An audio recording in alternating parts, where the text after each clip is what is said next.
Product-led growth is hot in SaaS right now, but at the same time, it's super confusing and probably a little bit overcomplicated.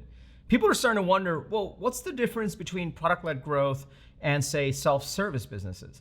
What's the difference between product-led growth and bottoms-up businesses that are SaaS? What is marketing's role in product-led growth? And how about sales? Is there a sales team? Should they be part of product-led growth? Is product team doing everything? Also, to tie this all together, when should you embrace product-led growth and when should you stick with a traditional tops-down sales-driven SaaS business?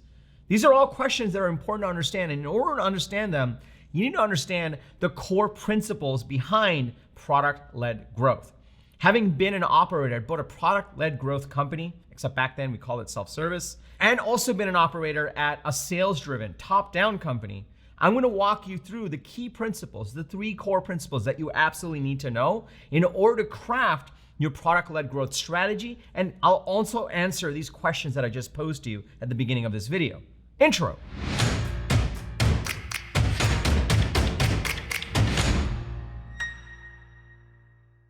What's up, everybody? Welcome to Unstoppable. I'm TK, and on this channel, I help SaaS founders like you grow your SaaS businesses faster with an unstoppable strategy. Now, if you are new to this channel, welcome. Be sure to hit the subscribe button and that bell icon. That way you'll get notified every single time I drop an episode. I drop an episode 2 to 3 times a week on how to grow your SaaS business faster with the TK energy. Now, if you're already part of this community, if you're part of my SaaS coaching programs, my people, welcome back. It's so awesome to see you over here. Now, I remember with ToutApp, that was the company that I started. It was a sales engagement platform. We were product-led growth. And at that time, that's what I really knew based on how I was brought up, based on my prior roles. And with product-led growth, what we did was you would sign up for a trial of ToutApp, you would use it, and then you would convert. And then we would have our sales team watch on who was actually using it, and if there was a bigger opportunity, and then they would swoop in and try to upsell it and cross-sell it and grow that account. But we were true self-service product-led growth. And the way we did it was we put a lot of attention into our new user experience to actually make the product super effective, make salespeople effective as soon as they signed up, so that we could actually get a lot of users going, and then we could upsell them to broader enterprise plans. Now, on the other side, Marketo, where I was also an operator, I was their SVP of strategy. Marketo acquired ToutApp. That was a completely top-down sales-driven business. In fact, you could not even do a trial of Marketo. You couldn't do it. You'd have to pay a minimum of $40,000, and then you would get access to your instance. So it was a completely different model. Having been an operator at both a PLG company and also a sales-driven company, except back then we didn't call it PLG, we call it self-service, but that's okay. I'm gonna walk you through the 3 core principles that you absolutely need to know to define your product-led growth strategy. So if you're excited to dig in, go ahead and smash that like button for the YouTube algorithm, and let's go into principle number 0. Now, I'm gonna give you 3 principles, but I can't really explain these 3 principles unless we do principle number 0. And principle number 0 is how to think about any SaaS business. And this is super important because I think that in the hype of PLG, people forget the core principles of what makes a SaaS business operate. And it's only on top of that foundation can you start to make decisions on is PLG right for you or is top-down right for you? And I'll also highlight the differences between all these other things and marketing does and sales does. But so principle number 1 is every SaaS business that I look at, that I coach, that I work with, that I've ever operated, I always looked at this core flywheel. Great SaaS businesses, and really any business, have this core flywheel. The first point in the flywheel is acquisition. This is when you actually work with your ICP and through marketing efforts or some sort of marketing effort, right? They get awareness on, hey, this product exists or this company exists, and you acquire them. From acquisition, then once they start getting into the product or getting into the experience, then there's activation. Meaning if they don't take any action beyond just saying, oh, that's cool, if they don't actually use the product, then you don't really have anything here. This is not a real lead. This is not a real trial user. This is not a real opportunity. So activation is super important. From activation, then comes revenue.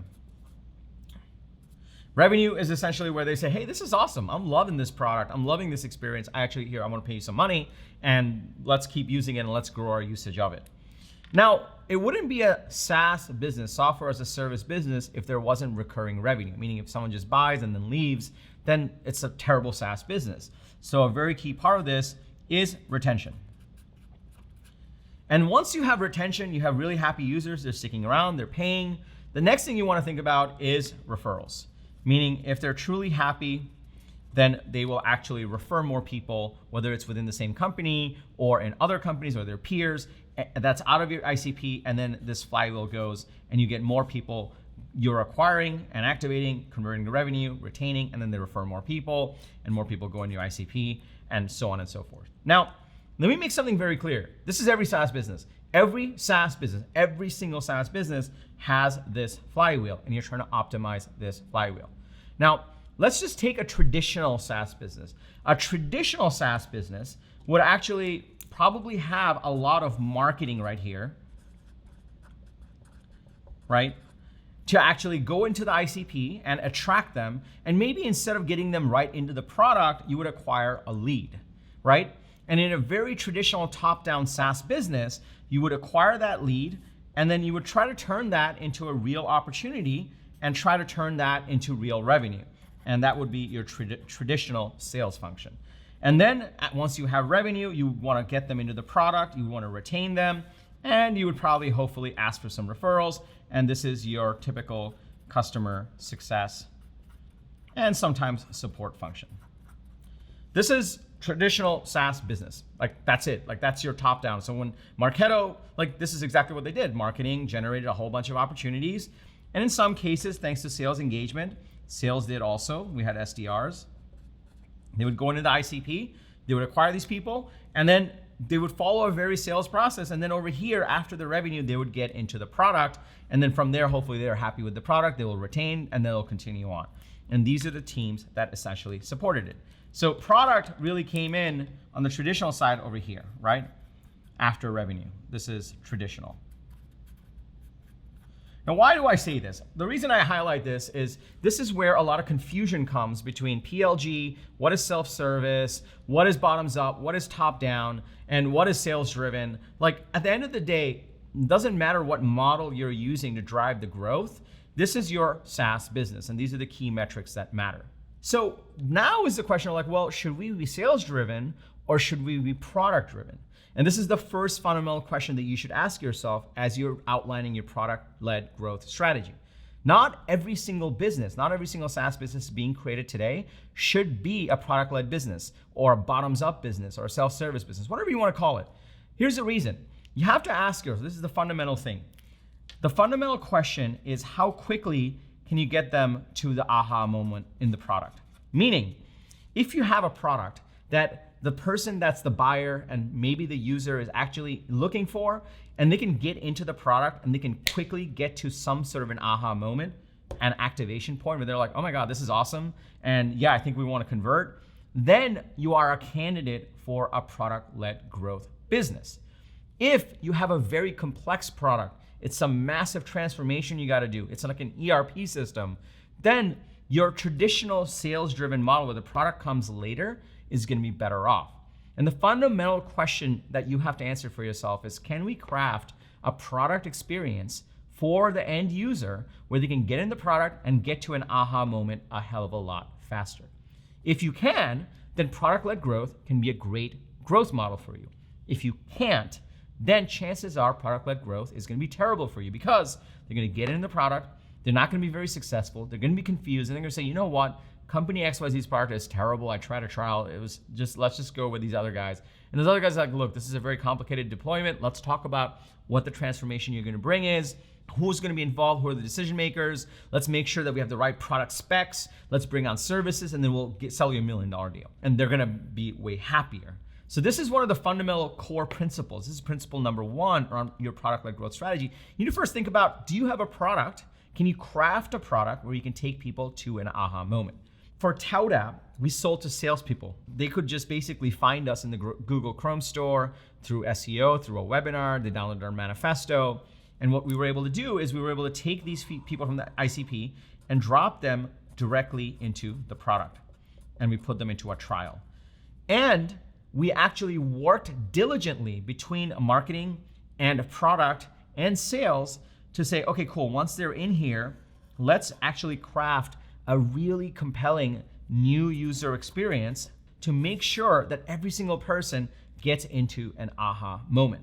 And as they're doing this, we'll actually, inside of the product, ask for revenue without getting sales involved.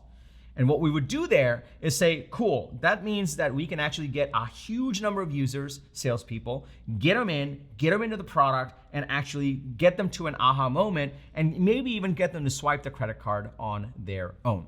And that was super powerful because that means that we didn't have to have salespeople teaching individual salespeople, like salespeople on our side, to other salespeople, on how to use the product. We just had a product-led growth model. Now, this is cool, but you might be asking, well, where does product play and where does marketing play and where does sales go in a product-led growth strategy? So ultimately, this is something that is often mistaken. And the second principle here is if you're gonna follow a product-led growth strategy, the thing you have to commit to is you need to run 1 to 3 experiments per week together with marketing plus product, and then maybe sales. And I'll explain why maybe. And this is one of the biggest misnomers. Like, product-led growth doesn't mean like the product team just drives the growth. It means that the product team is actually working with marketing here, where marketing would normally bring them into a marketing automation platform and capture a lead and then try to get them on a sales call. We're saying marketing is gonna work with product to actually get them into the product, essentially. And that's where the power really shifts in a product-led growth strategy. And when you're doing this, you're getting this commitment going that marketing is gonna actually create messaging and positioning that's gonna feel different, work different, to upsell them into a product, to a free trial, versus they would to, say, sell a lead magnet. It's gonna be a different way of positioning it. And product has to commit that, look, you can drive all that traffic and attention to the product instead of your lead magnet, but we will commit to actually create a new user experience so these people don't just fall off the deep end and get confused and get a bad taste and we waste all those ad dollars or effort on marketing. And what this means is you have to constantly monitor the percentage of people that convert from coming in and to actually becoming a lead or a trial user. You have to look at what percentage is actually activating, and you have to look at what percentage is actually converting to revenue. And you need to run 1 to 3 experiments every week diligently to actually increase these percentages in partnership with marketing and product and maybe sales. Now, you might be asking, well, hang on, where does sales come into this? So this is what we did at ToutApp. What we did was we actually had an admin panel that had a feed of all the people that were signing up. And we looked at the domains of the salespeople where they were signing up from, and we looked up how many employees they had. And anytime there was a new user, just a user that was coming in and it was part of a company greater than 20 reps, and this number changed over time, we flagged it for the sales team. And what we called it white glove. What we said was like, look, if this salesperson is coming in from a company that has a massive sales team, then we want to flag that account. We want to deploy a salesperson into this, and we want to give them some white glove service to make sure that they are successful along with everything that product is already doing over here. And this was another partnership between product and sales, where the product people had to make sure there was an admin panel that was available that would show like, okay, cool, here's a hot opportunity with a large company, one salesperson. But if we make this salesperson successful, we can then convert them to revenue and we can make sure that they stay, and then we can actually get more referrals going in that company and actually drive cross-sells and upsells. This is another misnomer around product-led growth. Product-led growth doesn't mean you'll never have salespeople. It also doesn't mean you'll never have marketing. Clearly, this on this side, to acquire more people, to get attention, to get the message out there, to get into trials, you need to partner product and marketing. And on this side, you can actually partner from product and sales to get into bigger deals that the PLG model is actually funneling for you. So this brings us to the third principle. You always want to be thinking about upsell, cross-sell, and expansion. This is the third principle for your product-led growth strategy, because once you get a user, you shouldn't just count that as like, okay, cool, we got a user and that's converting. You want to start thinking about how do we upsell this user. Now within ToutApp, if it was like a part of a really small company, we built out things in the product to actually ask for referrals. We built out things inside of the product to actually drive upsells over here. We had upsells for certain features to get them into higher plans. But what was more powerful, what really drove growth for us in those days, was we actually had sales partnered over here, and we said, cool, as soon as we have a user coming in over here that's part of a larger company, it means that that company needs, like they have more seats that can buy. So let's put a salesperson in here, and they will partner with product to get in there and enable that one person so that they can actually drive upsells, cross-sells, and an expansion opportunity. And this is the part that often gets mistook for product-led growth. And it's kind of true no matter what, right? Like what you're really doing is partnering between product, marketing, sales, and other departments to actually drive this same funnel. And ultimately, what you're really trying to do, these percentage numbers, you're trying to increase them over and over. So if you just have marketing and product is not partnered, but they're going into a trial, and the product team is not actually focusing on a new user experience, then chances are this activation number is going to be terrible. So this revenue number is going to be terrible, right? The flywheel won't work. But if marketing and product works together, they build a new user experience, they craft their messaging to get them into a trial, then they actually educate them after the trial, then these numbers will go up. That's your 1 to 3 experiments. And product will work to get them to an aha moment. And then if you just leave it be, then that user, maybe they'll upsell, maybe they won't. But if you add in the sales partnership right here, and they're focused on upselling and cross-selling and actually driving expansion, then they can get signals from the product team saying, hey, this is a really high value user. You could actually buy more here. And sales can go in and say, cool, let's make sure this one person is successful. But then we know that this company, we know them, someone already bought from us. Let's go up top. And we did this all the time. We just go up top and like, hey, did you know that 20 of your salespeople are using Tout App spread all across? How would you like to do an enterprise edition and actually make it compliant for everyone? We can actually enable you and train you and all those things. And all of a sudden, we actually used our PLG model to drive our sales-driven model, and we were able to grow in an unfair way in the market because all these partnerships started to work together. So, as you're crafting your product-led growth strategy, here are the 3 principles that you need to know. Let's recap. Number 1, you need to make sure that your product can get a user to an aha moment. Product is super important. Number 2, you need to drive the partnership between marketing and product and sales to actually run 1 to 3 experiments every week. You need to be aligned around this core flywheel where you're looking at these percentages, making sure that everything's being tracked and optimized on. And number 3, you need to make sure that you're looking at upselling, cross-selling, and expansion so you can increase the average deal sizes per user, per company, so that you can actually drive growth. And sometimes that's through the product, and sometimes that's through sales. The hybrid model works best over here. When you do this, you're gonna have literally an unstoppable product-led growth machine. It's gonna be a true partnership between these different departments that normally wouldn't work together.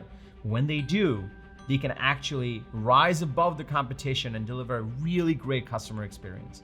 But you have to make sure these 3 things are met. Now, if you got value from this video, please smash that like button for the YouTube algorithm. If you wanna dig into what these metrics are and how they work, I did an entire video on the core metrics and the core flywheel that powers every SaaS business. I dig a little bit more into these key things. So you can check that video out over here. You don't have to go right now, I'll link to it below. Also, if you're in the stage where you're figuring out, should we do product-led? Should we actually do sales-driven? You're likely trying to figure out your go-to-market strategy. If you are figuring out your go-to-market strategy, then I invite you to check out my 5-point SaaS growth strategy guide. It's completely free. And inside of this guide, I'll give you all the steps you need to follow to craft a 1-page growth strategy for your SaaS business. And you can incorporate some of these pieces that we've talked about. It's completely free. Just go to getunstoppable.com/strategy, getunstoppable.com/strategy. And when you go in there, you'll be able to download the guide. You'll be able to get access to additional videos that I've done. Also, if you got value from this video, I drop a video like this 2 to 3 times a week, all about how to grow your SaaS business faster from actual experience in being a founder and an operator in multiple SaaS businesses. So be sure to hit the subscribe button and that bell icon, that way you'll get notified every single time I drop an episode. If you have a fellow founder, if you have a team member, other founders that would get value from this, please share this video with them. If you're part of a community of other product-led people, please share this video with them. It'll mean the world to us. We want to help as many SaaS founders as possible.